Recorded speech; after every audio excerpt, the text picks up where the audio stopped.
Hello guys! Magandang hapon sa inyong lahat. This is Chino Rodriguez, Mamasagli Channel, a fated also matarder. So ngayong hapon na to, tignan natin ang sabihin sa iyo ng ating mga gabay. So this is a monthly gabay for the month of June 2025 for the sign of Leo. So Leo, welcome sa my channel. Ano kayang messages, advices, and spirit guides ang ating masasaga for today's video? Kanino kayang energy or kaganapan sa buhay ng mga Leo signs ang ating mahagilap? So guys, this reading is a general reading lamang, hindi lahat makaka-resonate. Kunin lamang po ang makaka-relate sa inyo and comment down below kung kaninong energy ang ating nasagap. Because don't forget to like and subscribe my channel and hit the notification bell for more videos update. Kasi maraming salamat po sa mga walang sawang pagsuporta sa aking channel, lalong-lalo na ang hindi nag-skip ng ads na way pagpalaing kayo ng Diyos at may kapalsiksik liglig na umapaw na biyayang manumbalik sa inyo. So let's see guys, what is the messages, advice sa inyo ng ating angel spirit for the sign of Leo. So let's see and watch this.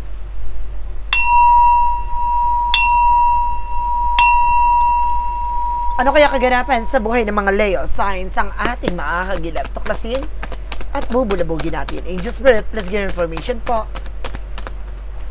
So there's a Four of Wands. Now there's a lot of celebration coming in. Now magkakaroon ng family gatherings, no events. Now some of you meron ditong bibinyagan, no? Bibinyagan ng anak. And there's an Eight of Wands. Now there's a fast communication and fast movement. Now dito tatakbo ng mabilis ang mga sitwasyon. Now magkakaroon ng mga changes and development. And the Four of Wands, something 11-11 with a twin flame energy. And there's a Seven of Wands, protection at pangalagaan mo yung sarili mo, even your grounds, no? Kailangan alam mo sa sarili mo yung pinaniniwalaan mo, alam mo sa sarili mo dapat mong proteksyonan at pangalagaan. No? Ibig sabihin, depending on your position. And this is something the hyphen for lesson learned. So may mga bagay na kailangan pakakatandaan.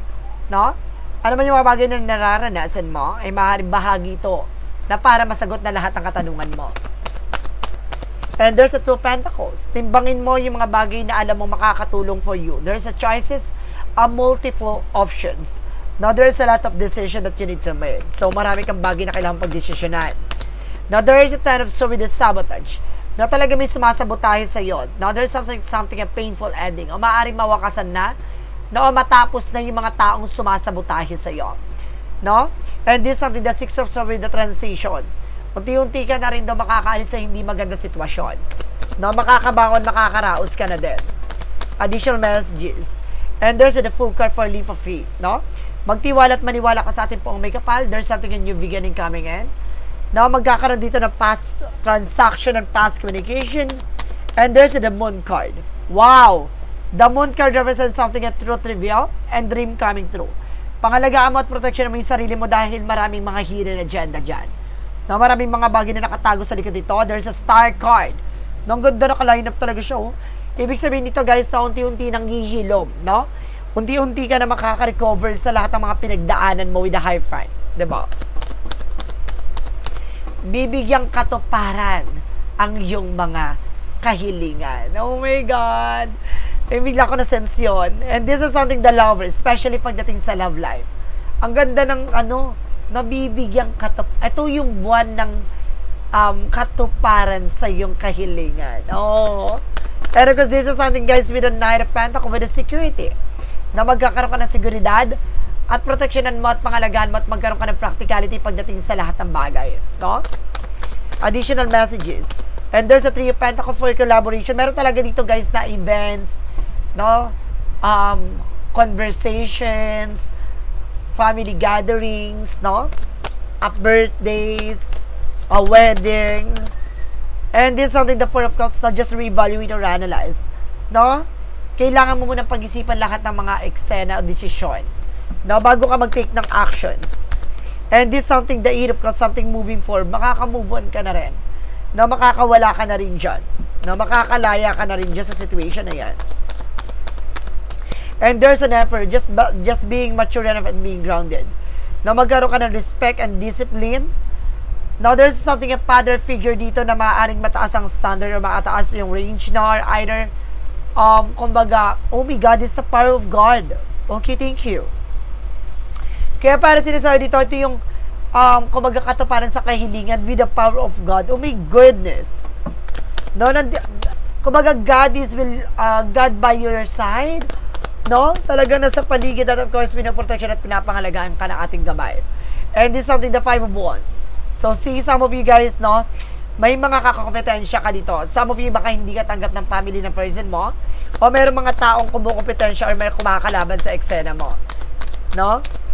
Baka hindi tanggap ng biyanan, ng hipag, bilas, either bayaw. And there's something, the High Priestess, maraming hidden agenda talaga. Kaya sinasabotahe, no? Excuse me.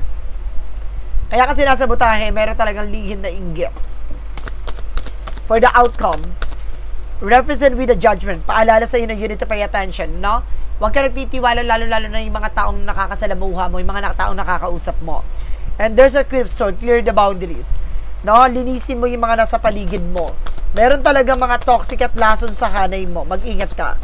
There's a Four of Swords, intuition. There's a gut feeling. Tama ka na nararamdaman. Tama ka ng intuition. Oh my God, there's a line up. The moon, the star, and the sun. So, ibig sabihin lahat ng mga bagay na nangyayari ngayon, ngayong buwan ng June, no?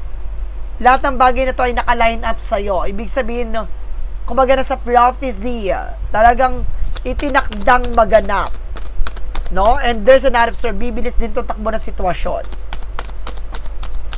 And there's a Page of Pentacles, no? Manifestation. Ano man yung mga bagay na nagagawin mo, ay maaaring makuha mo, makamit mo, no? Ibig sabihin nito, ano man yung ambition mo, kagustuhan mo sa buhay mo, makakamit mo to. So guys, let's see what is additional messages tayo pagdating sa finances and career, love life, at kalusugan. Alamin na natin yan guys, so let's watch this. Let's see what is additional messages tayo pagdating naman tayo sa finances and career. There is a Queen of Pentacles, no? The Queen of Pentacles represents something maturity pagdating sa finances. No, marunong ka mag-manage at mag-control naman. It's good. No? And there's a Three of Swords. No, marami kang mga disappointment ngayon. No, marami kang bagay na parang nagbibigay kalungkutan ng hirap sa'yo. There's a Page of Cups. No? Kumbaga maraming tumatakbo sa utak at isip mo. No, there's a Tower moment for a major changes. Some of you nakakaranas ka or makakaranas ka dito na maaring pagguho, no, ng iyong hanap buhay. Mag-ingat ka, no? Sinasabi dito, mag-ingat ka sa mga taong kakausapin mo, pagkakatiwalaan mo. Baka mabudol ka. No, there's a, sabi ko na nga, Seven of Swords, sneakiness betrayal. No, mag-ingat ka sa mga pagkakatiwalaan mo, guys, ha? My goodness. What is additional messages pagdating tayo sa love life? There's a Six of Cups. Now, there's something, a past person coming back. Now, some of you may babalik pa from the past.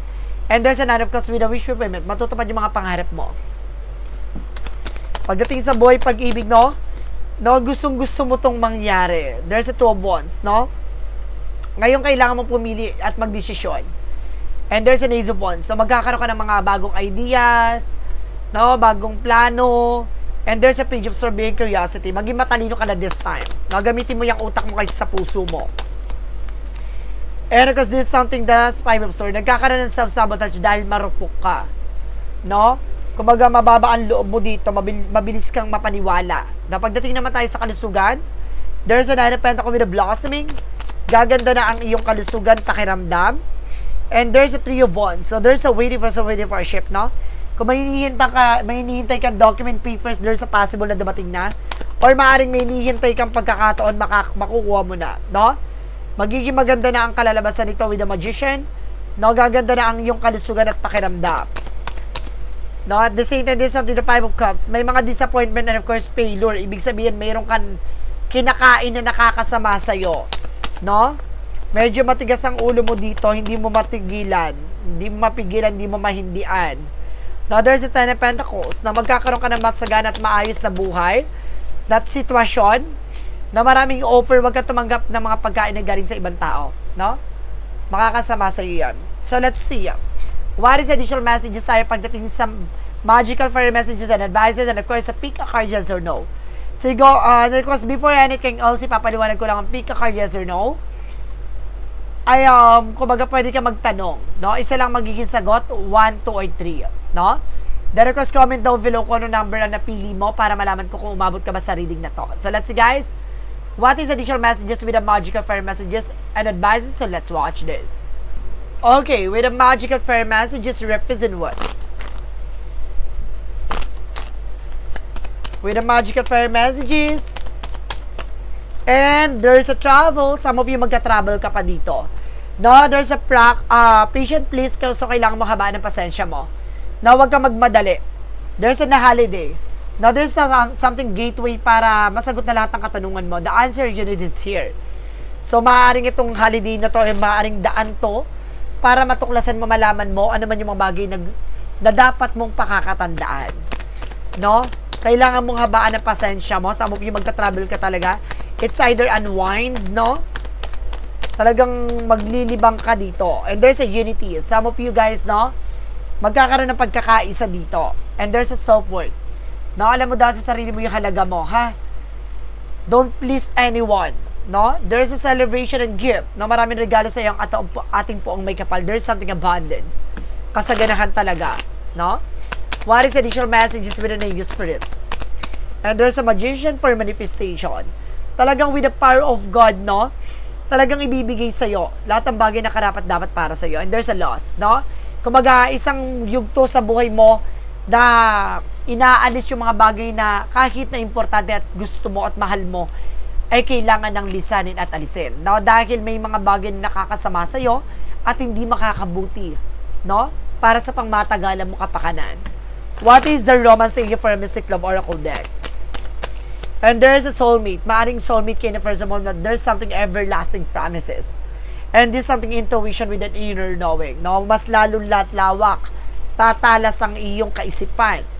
No? Na makita ang mangyayari sa kasalukuyan. What is an angel's number? 0110 with a belief system. No? You're blessed with the talent and skills that make it easy to you to stand out from the crowd. Embrace with what make you different. There's that your path of success. Your dreams will soon come true. Matutupad yung mga pangarap mo. Alam mo guys, may ability ka ha. May kakayanan ka dito. Magagamit mo daw to. No? Para, kumbaga, mas lalo kang hangaan. No? Alam ko, meron ka dito. Alam ko, pwede kang mag-tarot reader. No? Or either maging manggagamot. No? Itong kakayanan mo na to na maaaring magdala sa'yo, no, ng pagkakaiba. No? Meron kang kakayanan na rare. No? Na hindi madalas nakikita sa isang manggagamot or sa isang manghuhula. Meron kang kakayanan na maaaring mailantad at malabas sa'yo. What is the money matter? Money move oracle deck. Many choices, no? Look at your options. Opportunities around when you are in dilemma. All roads lead to Rome. Ibig sabihin dito talagang marami ka pang bagay na pagpipilian na magdadala sa iyo ng success, no? Kumbaga, it's either paborito ka talaga ng nasa taas, talagang bibigyan ka ng maraming kakayanan at kaalaman, no? And there's a shadow work represent what? Let's see what is shadow work represent what? Represent with the defensive. Reflection, acceptance, growth, unseen resistance to unresolved issues. Explore and curiosity, no? May mga bagay na hindi mo pa nakikita, no? Na hindi mo pa nare-resolbahan. No, kailangan mo palawakin at unawain lahat na nangyayari sa paligid mo at tanggapin mo kung paano mo palalaguin at palalakasin ito. And what lies beneath with the hidden future? Ano yung mga bagay na nakatago sa hinahanap mo?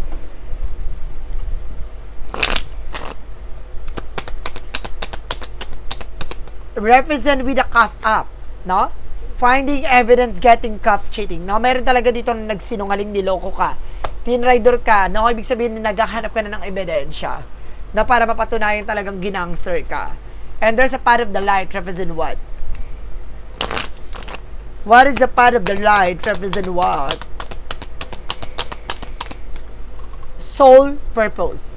I trust that a unique purpose my soul is here to fulfill. Every experience, every challenges has been a part of my journey to uncover this purpose. I embrace my path with confidence, knowing that each step brings me closer to the fulfilling that divine calling that resides in my heart. No, talagang Kung ano ba yung gusto mong gawin na manggagaling talaga yan sa puso mo, no? Talagang passion mo, pagmamahal mo, no? Talagang hindi matatawaran yan, no? Natatangi. Talagang manggagaling sa'yo yan. No? Kailangan mo lang talagang tanggapin at kailangan mo lang alagaan ano man yung mga bagay na ipagpapala at ipagkakaloob sa'yo ng ating Panginoon. So let's see what is the clarifying for love situation.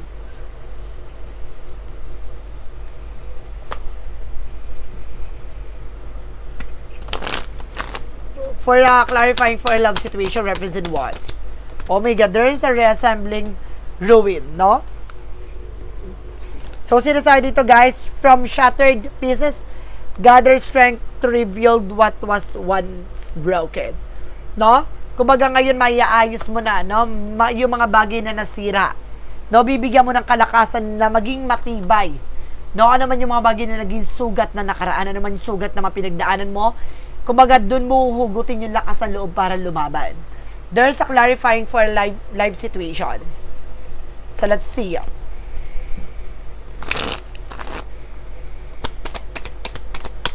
And this something embrace potential. Explore abundance and opportunity with an open mind. Answer revealed. Limitless horizon for your journey. No? Bibigyan kasagutan na to. Ilalantad yung dapat mong malaman. No? Tanggapin mo na may potential ka na maging maayos at maging masagana ang iyong pamumuhay. Natanggapin mo ng buo ito, lahat ng bagay na ipagkakalob sa'yo ay ayon sa kalooban ng Diyos. No? So, let's see what is the pick a card, yes or no. So, let's watch this. Okay, with the pick a card, yes or no. Ito na yon. Let's start with the number 1. Kung sino yung number 1 natin yung nakapili ng number 1, ha? And there's something here, yes. Reap from the picking, perfect timing, get ready. So, ibig sabihin na ito na yun, ready na, no? Na para pitasin, ano man yung mga bagay na pinaghirapan mo. No? Ano man yung mga bagay na pinagpaguran mo, no? There's a harvest moment. Number 2, there's a no. Getting calf net loss on the tail end of the thing. So, see, parang nahuli na. No? Parang huli na ang lahat. Nahuli ka na sa bitag, parang nahuli ka sa patibong. So, kailangan mong pag-ingatan ito. Wag na wag ka ng parang sinasabi, kung ayaw mong mahuli, kung ayaw mong malaman lahat, no, umiwas ka sa alam mong makakasama sa'yo. No? Number 3. And there's a no. Grinding your gears, working too hard on it. So, kumbaga, sinasabi dito na, hindi mo na kayang ipaglaban pa tong sitwasyon na to, itigil mo na.